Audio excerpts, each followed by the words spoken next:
Film की शुरुआत एक ऐसी दुनिया से होती है जहां हवा इतनी ज्यादा पॉल्यूटेड हो चुकी होती है कि लोग बिना मास्क के 1 मिनट भी सांस नहीं ले सकते। शहरों के ऊपर घनी धुंध छाई होती है, बिल्डिंग्स धुंधली नजर आती हैं। बाहर निकलते वक्त हर इंसान के चेहरे पर एक एडवांस्ड मास्क होता है जो हवा को फिल्टर करता है। ये पॉल्यूटेड दुनिया अब लोगों की आदत बन चुकी होती है। इसी समस्या का समाधान देने के लिए इथीरा नाम की एक बड़ी कंपनी ने एक मेडिसिन इंट्रोड्यूस की होती है जिसका नाम ER रेमेडी होता है। इस दवा को लेने के बाद कोई भी इंसान 6 घंटे तक बिना मास्क के पॉल्यूटेड हवा में सांस ले सकता है। लेकिन ये मेडिसिन इतनी महंगी होती है कि सिर्फ अमीर लोग ही इसे अफोर्ड कर सकते हैं। गरीब लोगों के लिए ये सिर्फ एक सपना बनकर रह जाता है। सीन कट होता है एक हिडन लैब की तरफ जहां एक आदमी कैमरे के सामने बैठकर वीडियो रिकॉर्ड कर रहा होता है। इस आदमी का नाम सोलोमन होता है। सोलोमन इथीरा के खिलाफ बात कर रहा होता है। वो कहता है कि इथीरा ने जो ER रेमेडी बनाई है उससे सिर्फ अमीर लोगों तक लिमिटेड कर दिया है। वो लोगों को वार्न करता है कि एक दिन ऐसा आएगा जब हर कोई इस मेडिसिन को पाने के लिए कुछ भी करने को तैयार हो जाएगा। सोलोमन बताता है कि वो खुद एक नया कंपाउंड बना रहा है जो ER रेमेडी का अल्टरनेटिव हो सकता है और सब लोगों के लिए उपलब्ध हो सकता है। लेकिन वो ये भी मानता है कि उस कंपाउंड में खतरा है। अगर कोई गलत डोज ले ले तो इंसान की बॉडी में अजीब और खतरनाक चेंजेस आ सकते हैं। उस वक्त उसकी पार्टनर स्पाइडर उससे बताती है कि उनकी लैब के बारे में लोगों को पता चल रहा है और उन्हें अपनी रिसर्च बचानी होगी। स्पाइडर उससे मशवरा देती है कि कंपाउंड का कलर ब्लू कर दिया जाए ताकि अगर पुलिस किसी डीलर को पकड़े तो इस कंपाउंड को नॉर्मल ड्रग्स समझे और उसकी चेकिंग न हो। सीन चेंज होता है और हमें फिल्म की मेन कैरेक्टर एला नजर आती है। एला एक प्रमोशन जॉब करती होती है। आज उसकी माँ की डेथ एनिवर्सरी होती है। एला अपनी माँ के नेकलेस को पकड़े बैठी होती है जिसमें ER रेमेडी की कैप्सूल होती है। उसकी माँ एक फेमस मॉडल थी और एला बिल्कुल अपनी माँ जैसी दिखती है। वो अकेली बैठी अपनी माँ को याद कर रही होती है। तभी उसके बॉयफ्रेंड का कॉल आता है। वो कहता है कि वो आज नहीं मिल सकता क्योंकि वो बिजी है। उदास एला अपनी बेस्ट फ्रेंड जीना को कॉल करती है ताकि उसके साथ वक्त गुजार सके। लेकिन यहाँ दिखाया जाता है कि जीना ही उससे धोखा दे रही होती है। जीना अपने बॉयफ्रेंड के साथ होती है और दोनों बात कर रहे होते हैं कि एला को सच कब बताना है। जीना का बॉयफ्रेंड कहता है कि आज ही सब बता देते हैं, लेकिन जीना मना कर देती है क्योंकि आज एला की माँ की डेथ एनिवर्सरी होती है। जीना का बॉयफ्रेंड एक अजीब सी जगह पर जाता है जहाँ से उसे ड्रग्स पिक करने होते हैं। जीना कार में उसका इंतजार करती है। इसी दौरान जीना को एला का कॉल आता है और एला बताती है कि उसका बॉयफ्रेंड उसे लेने नहीं आ रहा, इसलिए उसे ट्रेन से आना पड़ेगा। जीना उसे पार्टी में आने का इनवाइट देती है लेकिन एला मना कर देती है। सीन दोबारा चेंज होता है और इथीरा के CEO एरिक एक इंटरव्यू दे रहा होता है। एंकर उससे पूछता है कि ये ER रेमेडी सिर्फ अमीरों के लिए क्यों है और ग्लोबल डिमांड क्यों पूरी नहीं की जा रही। एरिक इस सवाल का जवाब देने से बचता है और इंटरव्यू खत्म करके चला जाता है। उधर जीना का बॉयफ्रेंड उस घर के अंदर होता है जहाँ ड्रग्स मिलते हैं और वहीं पर सोलोमन की हिडन लैब भी होती है। वो सोलोमन के ब्लू कंपाउंड को देख लेता है और उसे नई ड्रग समझकर चुरा लेता है। सोलोमन को इस बात का पता नहीं चलता।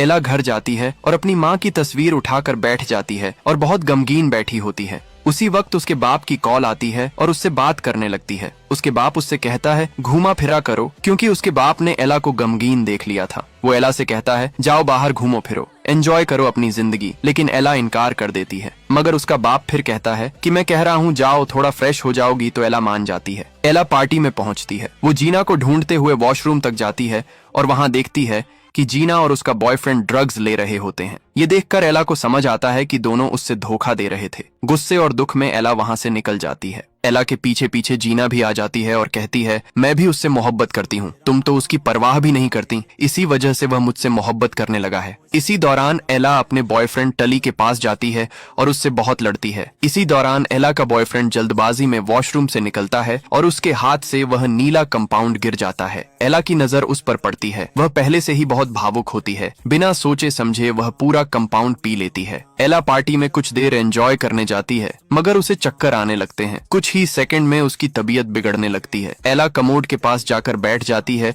और वहीं बेहोश हो जाती है। जब एला को होश आता है तो उसकी बॉडी जलने लगती है। वह ठंडे पानी का टब भरकर उसमें लेट जाती है ताकि अपनी जलती हुई बॉडी को ठंडक दे सके, मगर उसकी बॉडी में वह ड्रग अपना काम शुरू कर चुका होता है। एरिक ओकॉनर्स एक चूहे पर एक तजुर्बा करता है मगर वह मर जाता है। इससे एरिक दुखी तो होता है लेकिन अपनी उम्मीद नहीं छोड़ता। इसी दौरान एरिक ओकॉनर्स को मैक्स की कॉल आती है जो उसका बेटा होता है। वह कुछ देर उससे बातें करता है। जीना का बॉयफ्रेंड जब पार्टी से निकलकर नीचे आता है तो उसे अचानक याद आता है कि वह नीला कंपाउंड वॉशरूम में ही गिर गया था। वह घबरा कर वापस ऊपर जाता है ताकि उसे ले सके, लेकिन जैसे ही वह सीढ़ियों की तरफ बढ़ता है, पीछे सोलोमन के लोग और वे ड्रग डीलर होते हैं जिनके घर से उसने वह कंपाउंड चुराया था। अब उन्हें पता चल चुका होता है कि किसी ने उनका सामान उठा लिया है। टली वॉशरूम तक पहुंचने की कोशिश करता है, लेकिन सोलोमन के लोग उसे पकड़ लेते हैं। उसे जोर जोर से मारा जाता है और उससे पूछा जाता है कि कंपाउंड कहाँ है।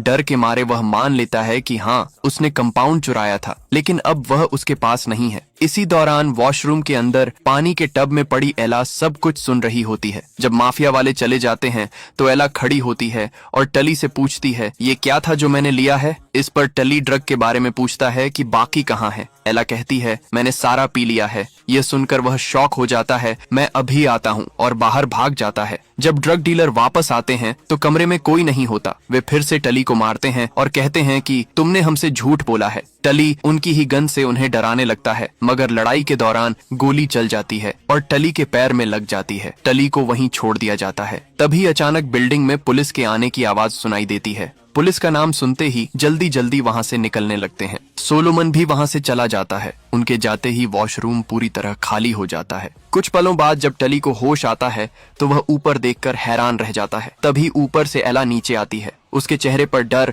और हैरानी दोनों साफ नजर आते हैं। वह महसूस करती है कि उसकी बॉडी में कुछ अलग हो रहा है। उसके हाथ अजीब तरह से चिपचिपे हो चुके होते हैं। जब वह दरवाजे पर हाथ मारती है तो दरवाजा जोर से टूटकर खुल जाता है। अपनी ताकत देखकर एला खुद भी हैरान रह जाती है। वह वॉशरूम से बाहर झांक कर देखती है तो पार्टी अब भी चल रही होती है। वह चुपचाप वापस अंदर आती है और ऊपर की स्काईलाइट तोड़कर बाहर निकलने की कोशिश करती है। इसी दौरान उसका बॉयफ्रेंड जख्मी हालत में वहां पहुंच जाता है। एला उसे एक ईआर रेमेडी देती है ताकि वह बिना मास्क के बाहर की हवा में सांस ले सके। एला स्काईलाइट के जरिए छत पर पहुंच जाती है। उसका बॉयफ्रेंड भी छत पर चढ़ने की कोशिश करता है, लेकिन उसकी जख्मी टांग उसका साथ नहीं देती और वह बार बार फिसल जाता है। एला अपने चिपचिपे हाथों की मदद से उसे पकड़ लेती है। उसी पल एला को एहसास होता है कि उसके हाथ किसी भी सतह से मजबूती से चिपक सकते हैं। नीचे सड़क पर जीना खड़ी होती है। वह दोनों को छत पर देख लेती है और घर के पास आ जाती है। एला और उसका बॉयफ्रेंड छत से सामने की तरफ कूदने की कोशिश करते हैं। बॉयफ्रेंड पहले कूदता है, लेकिन गलत तरीके से गिरने की वजह से वह सीधे जमीन पर गिरकर मर जाता है। इसी वक्त जीना वहां पहुंचती है और यह सब देख लेती है। उसे लगता है कि एला ने गुस्से में आकर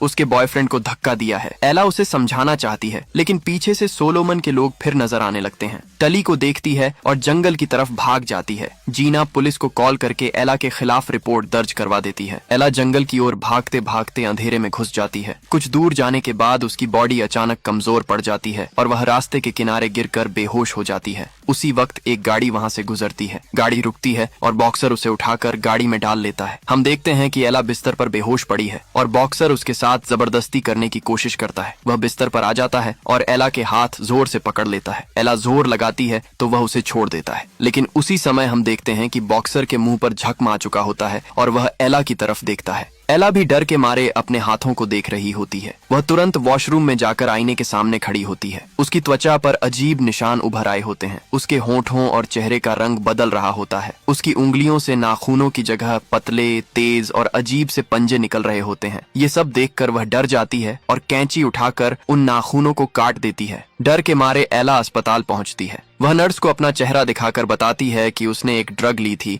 जिसके बाद उसकी बॉडी ऐसे रिएक्ट कर रही है। नर्स उसे देखते ही समझ जाती है कि यह मामला सामान्य नहीं है और तुरंत कहती है कि एला को क्वारंटीन करना पड़ेगा। क्वारंटाइन का नाम सुनते ही एला घबरा जाती है और वहां से भागने लगती है। सिक्योरिटी गार्ड्स उसके पीछे लग जाते हैं। एला समझ जाती है कि हॉस्पिटल से सीधा निकलना मुश्किल है। वो एक क्वारंटाइन पेशेंट के कमरे में घुस जाती है और अपने चिपचिपे हाथों की मदद से सीधा सीलिंग पर चढ़कर चिपक जाती है। नीचे बिस्तर पर पड़ी पेशेंट उसे देखकर हैरान रह जाती है। एला उसे धीरे से कहती है कि उसके बारे में किसी को न बताए। सिक्योरिटी जब कमरे में आती है तो वो पेशेंट कुछ नहीं बताती। बदले में एला अपने पास रखी ईआर रेमेडी की सारी कैप्सूल्स उस पेशेंट को दे देती है। इसी दौरान एरिक को रिपोर्ट मिलती है कि एक लड़की के बॉडी में अजीब म्यूटेशन के निशान देखे गए हैं। उस लड़की के कोहनी पर एक अजीब निशान था जो पुलिस रिपोर्ट में मेंशन हुआ होता है। एरिक तुरंत समझ जाता है कि कि ये केस अनयूजुअल है और वो अपने लोग उस लड़की को ढूंढने के लिए भेज देता है। उधर सोलोमन और स्पाइडर भी एला को ढूंढते हुए उस दोस्त के घर तक पहुंच जाते हैं जहां एला गई थी। वहां वॉशरूम में उन्हें वो निशान मिलता है जो एला ने काट कर छोड़ा था। सोलोमन समझ जाता है कि जिसने कंपाउंड लिया है उसकी बॉडी में रिएक्शन शुरू हो चुका है। एला फिर जीना के घर पहुंचती है। जीना उसे देखकर घबरा जाती है। एला उसे पकड़कर बताती है कि उसने किसी को नहीं मारा,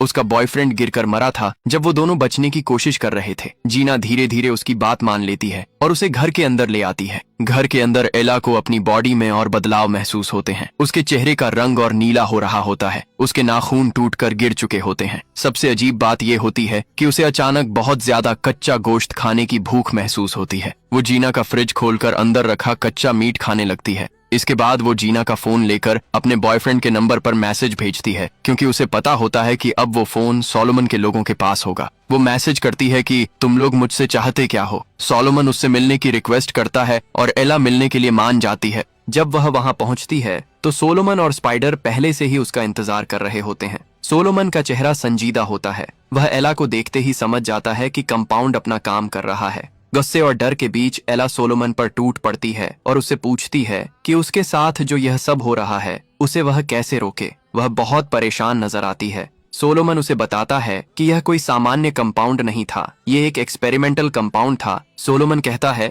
कि सिर्फ एक ही तरीका है जिससे इस म्यूटेशन को कंट्रोल किया जा सकता है और वह है यार रेमेडी। वहीं पुलिस भी आ जाती है जो कि जीना ने बुलाई थी। एला बार बार कहती है उसने टली को नहीं मारा, मगर कोई उसकी बात नहीं मानता और इसके साथ पुलिस वाले सोलोमन को भी ले जाते हैं और जेल में बंद कर देते हैं। कुछ टाइम बाद जेल के अंदर एला अपने बॉडी को देख रही होती है। अपने कान को पकड़ती है तो कान उसके हाथ में आ जाता है और कान की जगह अजीब सा कान लगा होता है जो उसकी बॉडी से निकला था। कुछ टाइम बाद एरिक वहां आता है जो कि सोलोमन से उस ड्रग का फॉर्मूला मांगने आया था, मगर एला को देखकर हैरान हो जाता है। वो एला से कुछ बातें पूछता है ड्रग के बारे में और उसे अपने साथ चलने को कहता है। एला भी एरिक के साथ चल देती है, मगर पीछे एरिक के लोग सोलोमन को भी ले आते हैं। दूर खड़ी स्पाइडर ये सब देख लेती है। एरिक सबको लेकर अपने सीक्रेट घर जाता है जहां एक खुफिया लैब है। वहां एला का वो चेकअप करता है और उसको खून के सैंपल लेता है। बाहर से स्पाइडर ने भी ये लैब देख ली होती है। एरिक के सभी डॉक्टर्स इस जांच पर कंफ्यूज होते हैं।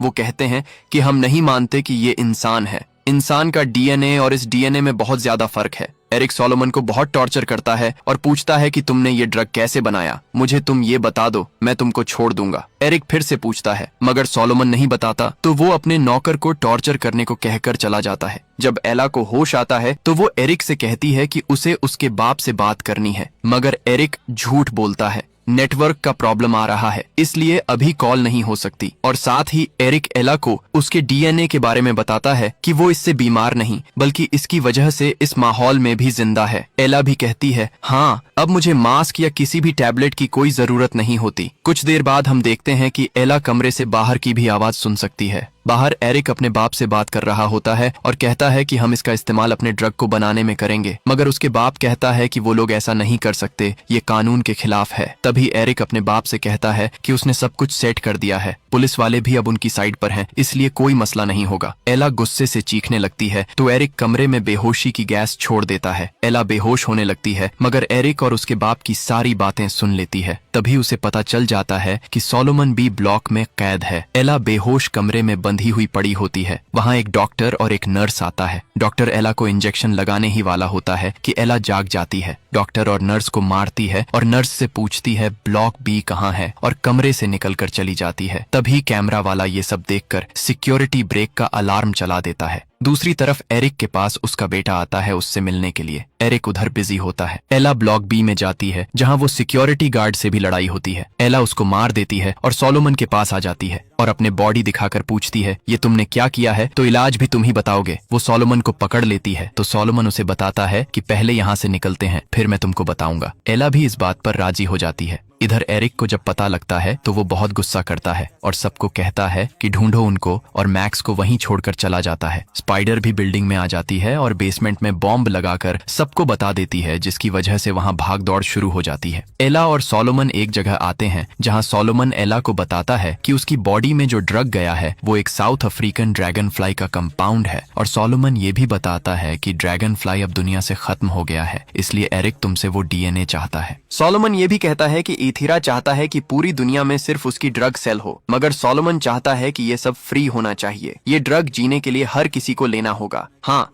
थोड़े बहुत साइड इफेक्ट्स हैं जैसे कि तुमको मालूम है, मगर इससे जिंदा रहा जा सकता है। उसी वक्त कोई आता हुआ महसूस होता है। सोलोमन उसको पकड़ लेता है, मगर देखता है तो वो कोई और नहीं बल्कि उसकी साथी स्पाइडर होती है। स्पाइडर सोलोमन से पूछती है कि तुमने फॉर्मूला एरिक को दे दिया क्या, मगर सोलोमन कहता है कि उसने नहीं दिया। और फिर तीनों वहाँ से भागते हुए निकलने लगते हैं क्योंकि वहाँ बेहोशी की गैस छोड़ी जा रही थी। वो भागते हुए बाथरूम में जाते हैं जहाँ एला को लगता है कोई और भी है जो यहाँ पर मौजूद है। एला आखिरी बाथरूम में जाती है तो वो देखती है वहाँ मैक्स रो रहा होता है और एला को देखकर डर जाता है। एला उसको कहती है आओ, मैं तुमको कुछ नहीं कहूंगी। जैसे ही मैक्स हाथ आगे करता है, एला को अपनी माँ का लॉकेट नजर आता है जो मैक्स के पास होता है। एला लॉकेट को ले लेती है। वो सब वहाँ से भागने लगते हैं, मगर उसी वक्त एरिक आगे आ जाता है। सोलोमन और स्पाइडर लिफ्ट में जाकर एला का इंतजार करने लगते हैं, मगर एला को एरिक जाने नहीं देना चाहता। एरिक ने गन एला की तरफ कर रखी होती है। एला मैक्स को वहीं छोड़कर वहाँ से भागने लगती है, मगर एरिक लगातार उस पर गोलियां चला रहा होता है।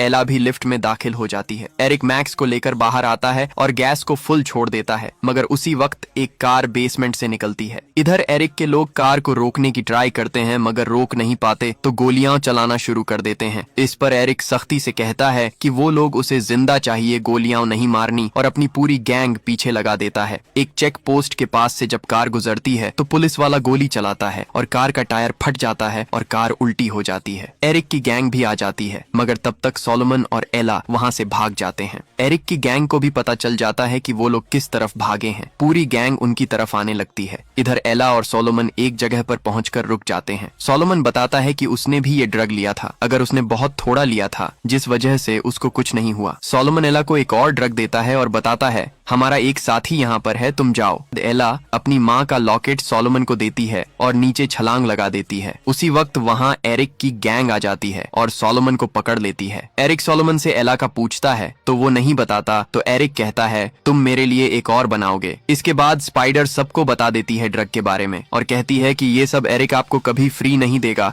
इसलिए कुछ टाइम में ही हम आपको ये ड्रग फ्री देंगे जिससे आप अपनी जिंदगी बचा पाओगे। एला को देखते हैं अब वो उड़ने लगी है, उसके पंख निकल आए हैं। वो लाजरस के पास जाती है। यहीं पर ये फिल्म खत्म हो